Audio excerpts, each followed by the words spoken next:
Welcome to Tea with Tea. Today we have Claudina, and she is one of the partners of Skills Passport. In one of our previous sessions, we actually had a very good discussion about what Skills Passport is and how we can support them. And like we've promised, we were going to sponsor 2 candidates. Yes. And we did that. So we've already had our one candidate that we did the whole procedure with, and he did his tests and everything. Went very well. And our second is a lady, and we will be doing that one soon. But now we can actually talk about the process, because I've seen it firsthand now. And we can explain to our guests, how does it work? If they are underage, they need to get permission. Yes. Okay. Yes. So please take us from the login with the whole process, where it ends up and we get the report. Okay. Yeah, so the whole process is very simple. Yes. There's a link that gets sent to the delegate, yes, and the parents, where they then start the process. They purchase the license, they then get into the registration process via WhatsApp. Yeah. And then there's a certain stage where if they put their ID number and we found that they're under 18, according to the POPI Act, they click, and then the robot will guide them to then send a message to their parents. So they put the parents' cell phone number in, and then the parents get the number. Yes. They approve it. A message gets sent back to the learner. They're waiting for the message. And as soon as they get the message, they then proceed and put this photo in, and they get into the platform with their separate password and login details. Okay. And they can log in anywhere.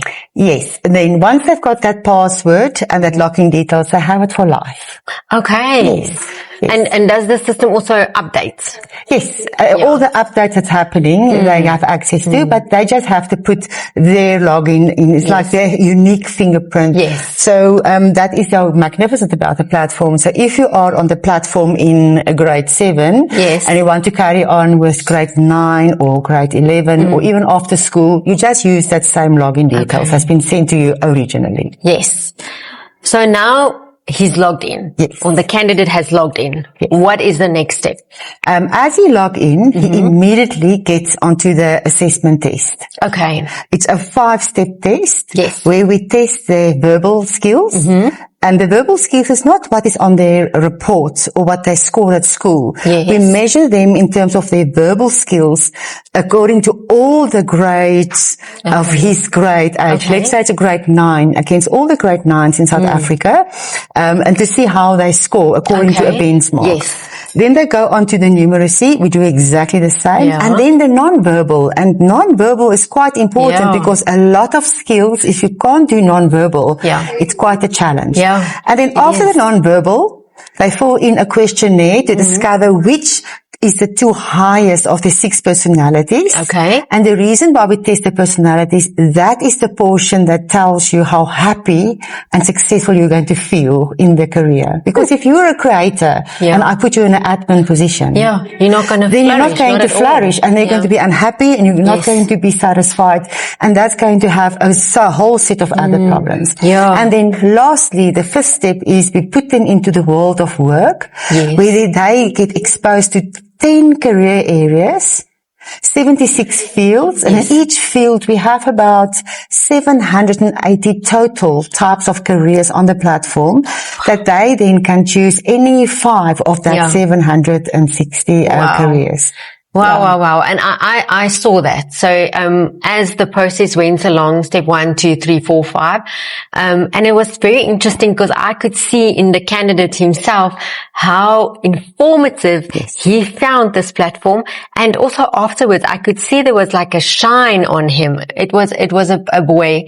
And I could see that he was blossoming, and he really enjoyed doing this test and seeing what opportunities there are, and in which direction he can actually go and explore.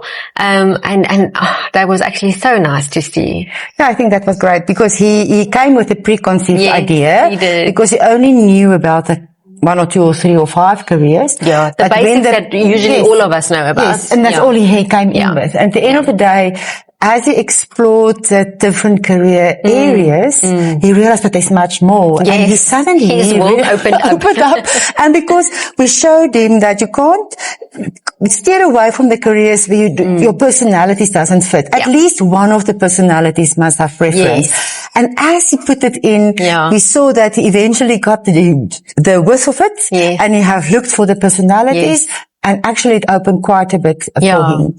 Now he specifically went for the grade 11, 12 test because he already had his subjects. Yes. So he could put in his subjects, and based on his subjects and all of these other tests, we could guide him. Yeah. The younger ones, the 9s and 10s, they normally will do a similar test, but they will give him the option to choose their subjects. Okay. And that's the difference. And that's the difference between the two. And also, Claudina, I saw the report. Yes.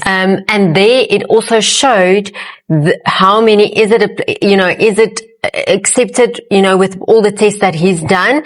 Is it going to work with him or not? So it had like the green and then the red. Yes. And in some instances you could see that it had both green or both red, or one green and one red. Yes. And obviously, like you just mentioned, it needs to be a green and a red or green. Green. Yes. If it's red, it's not going to work.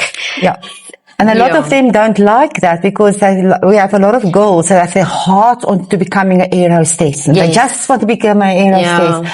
And then it doesn't fit the personality at all. And it is sometimes difficult for them to accept to just choose something else. But I think the magic here, Talita, is we're not crushing their dreams. No. If they want to choose the air hostess, great, choose it. Yes. But there's 4 other options. Let's expand your world and also see what is the other options available. Yes, correct. And that is what's so magnificent. Yeah. We just broaden their view a bit, not to be so stuck up with the one thing they have in mind. Broaden their vision. Because I think, and I mean, I'm talking on myself, we were not exposed to so many subject choices, but also career guidance. We were not exposed. We knew nowadays it's a teacher or a doctor or a police officer or something in that line. There wasn't this AI and IT, and there's so much more that the kids actually can go and explore and look into that is interesting, and broadening the horizon.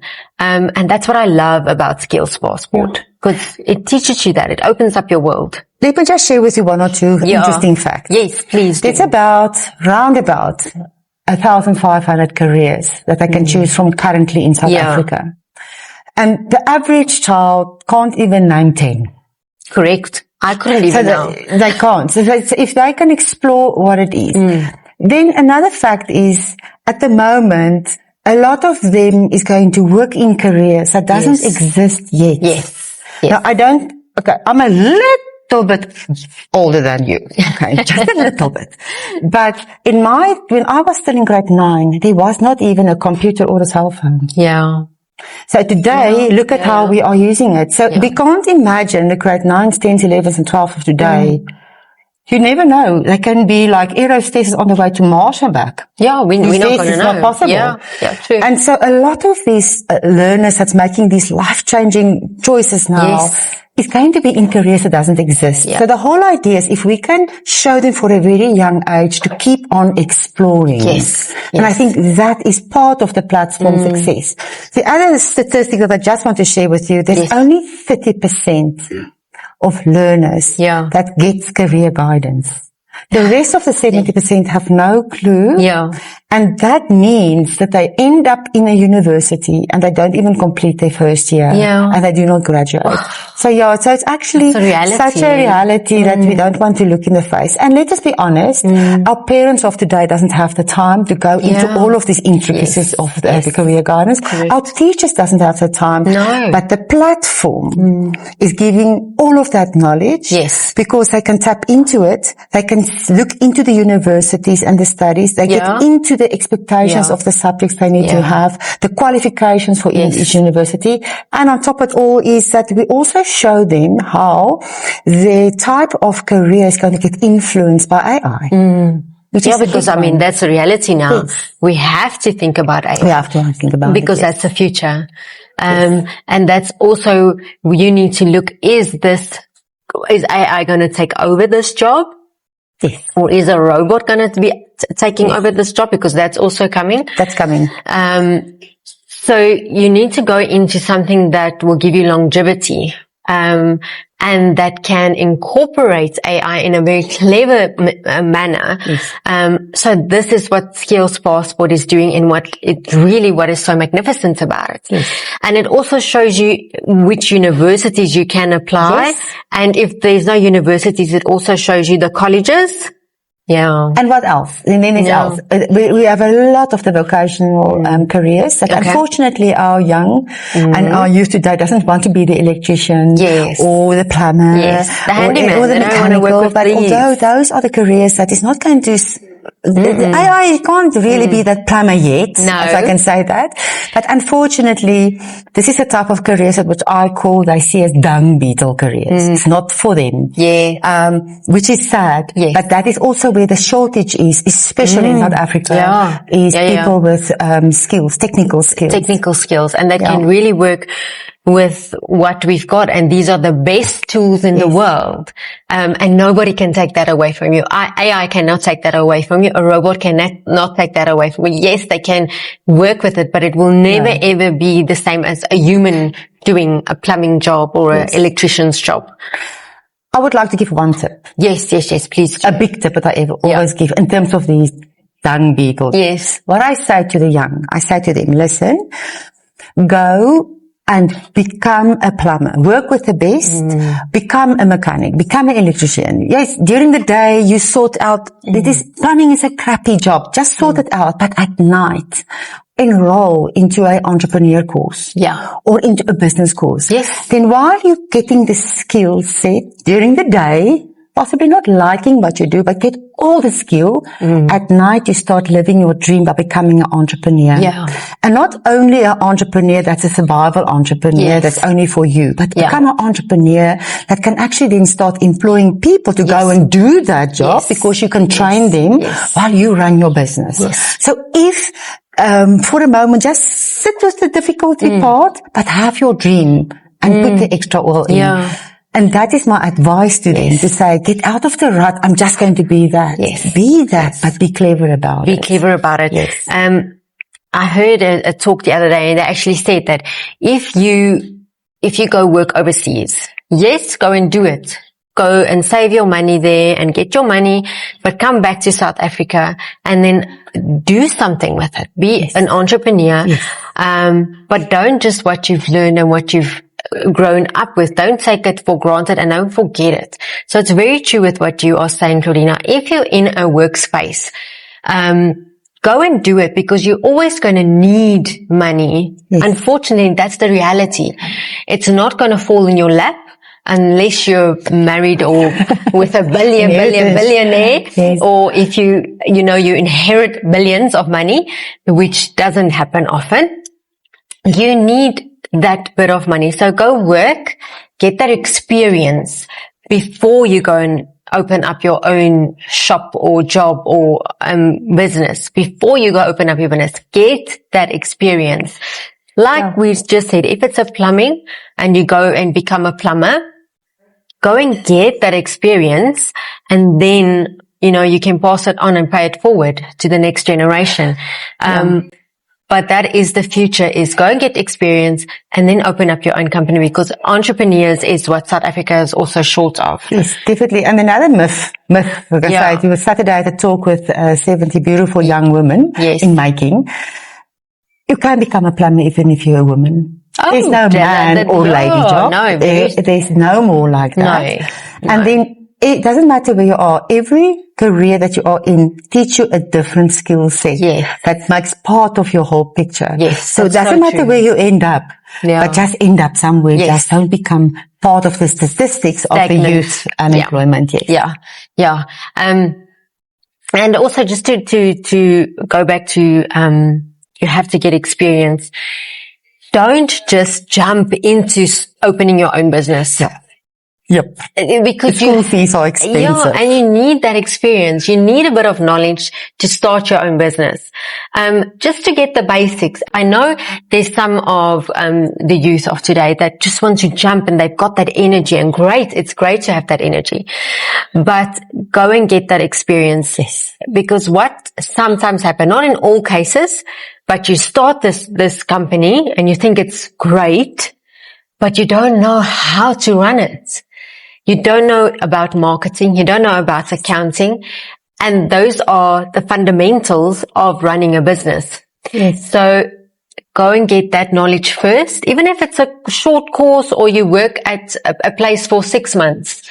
6 months is better than nothing. Yes. It will teach you something, and then go and fly and open up your company. Now, the 6 personalities, some of the personalities out there is really not built for entrepreneurship. Yes, that's also true. So if you know your personality is not built as an entrepreneur and you say you still want to have your business, then a good idea is to go and find that counterpartner that has the bit of the risk part, because certain personalities doesn't want to take risk, and risk is a very big part.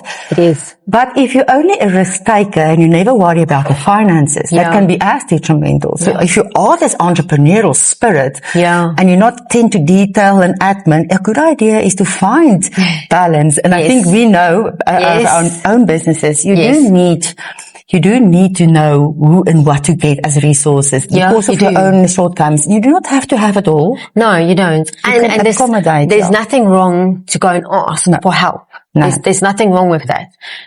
Because obviously our older generation, they do have the knowledge. Yes.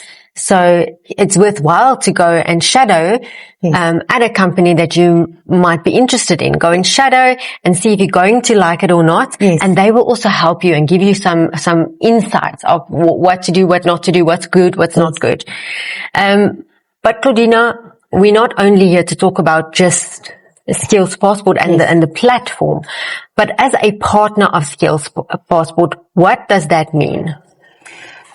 Skills Passport is a company who developed the platform. Yes. Based on the work of Dr. Claudina Hafenscher, which did millions of children in career guidance. And I had the privilege of being part of that team, trained by the guru. Yes. And what Skills Passport is, though, so they're the platform, they're the holder of these licenses, but they have partners. And we as partners have all our own businesses. Okay. We also have our own drive. Yeah. So we take the Skills Passport solution and fit it into our drive that fits for us. Our passion. And part of my passion is youth unemployment. Yes. And the way I address youth unemployment is by sitting in the rooms of the C-suite types, the CFOs, and especially CFOs, who needs to give the money, to say to them, spend your money on a project like this, where we give these licenses to these learners so that we can expand them. And that's the way I, as a partner, will then live out the dream of taking these Skills Passport licenses and spread it. Okay. Other partners have their other dreams, and I think that's what's so magnificent. So as a part of myself, I have a project that I call Tour Project 2025. And that is where I go out and try to make a difference in the lives of the young. Yeah, and be part of the solution of our country, and also give hope. Give hope. Now, what is this project? Please tell me a little bit more. Project 2025 came about because I'm now, for the past 25 years, are involved with companies where I take their CSI funding and I then a relationship between the company and the MPO they need to pay in. So I've got an MPO that we pay money in, and then what I do is I drive their money. I give all of these schools and the learners opportunity to do this project. I administrate it for them, and then I give the reports back to the MPO and the company who've sponsored that. So my whole drive is I wanted to extend it. I felt there needs to be a project called name. To just say give your CSI funding is so open and so vast. So I called this project. People also tired to hear that. Tired of hearing that. Just give your money to CSI. So now I'm embarking on a big journey, and it's a big journey for me. I have launched Project 2025, and I'm trying to accumulate a full 10 million rand for this project, so that we can put 40,000 learners, almost between 20 and 40,000 learners through this process to see if if we can give them more hope, because unfortunately a lot of them, they write this matric and they got this matric and they've got all life, and they're halfway in January they get the results. A million of them is getting shown away from the universities. There's no space. There's no space in the universities. There goes their dreams. The parents doesn't know what to do, and we just escalated this whole youth unemployment situation. And Project 2025 is, listen, give me your CSI funding. We do all the administration, all the rollout of the project. You have access to the pool of delegates that's taking part. We show you exactly where they are. And then we make sure that we actually create this hope in all of these learners' minds. That's my Project 2025. And we are so fortunate, Claudina, because we managed to secure 2 candidates already. And that's already part of your 2025 project. And you know what? Maybe it sounds like, only 2. But let me tell you something. One person touched 5 generations. Yes. So by doing an intervention with one learner or one license at a time, that person is influencing, can be the turning point on 5 generations and break the vicious cycle of coming from a background where there was no hope. That one license that you guys don't think it's only 2 licenses, you actually have touched 5 generations. And that's how we see it. License for license. And that is where we start making the bigger difference. Yes, it is maybe in the short term we look at one life, that one life can be a turnaround. Effect. And that ripple effect eventually, I believe, can have a dramatic effect on our youth unemployment, which has got no end at the moment of where and how to start. And what's the solution? But this forms part of that solution. And I'm so happy we can be part of that, and that you started with this project, Claudina. And we would like to encourage, if there's anybody that's in the position as a CFO or a CEO or anybody that's willing to give funding, not only even as a CSI, but personally to give funding, to make a difference in our country, and to give hope and to bring solution and for our next generation. That's definitely that. Yeah, if you want to be part of that, we have a Bushwhipper Foundation, where you can contact me, DM me directly. I'll give you all the information. Your money will go into our foundation, and that money will be spread to various organizations, but one of them will definitely be Claudina's 2025 project. Thank you so much, Talita. I appreciate that. Yeah, and we look forward to many, many more candidates that we can send through the Skills Passport process. Thank you so much. And thank you for the opportunity that you've given and believing in my project. Yeah. No, we have to, because that's the future. There's no, I say, I possibly will not live to see the end result of it, but I believe that starting this process is definitely going to make one step at a time, the ripple effect, and you start with one step and one candidate. Yes. And then you go. Yes. Thank you so much, Claudina, for being here today, for explaining us a little bit more, and also, allowing me to see how the process works. My pleasure. Thank you, Talita. Claudina, thank you so much for being here. Yes. Thank you for being on Tea with Tea. We will see you soon, but please go and like, share and follow us on all of our social media pages. You can DM me directly for any further information about Skills Passport and about Bushwhisper Foundation, but we will see you soon.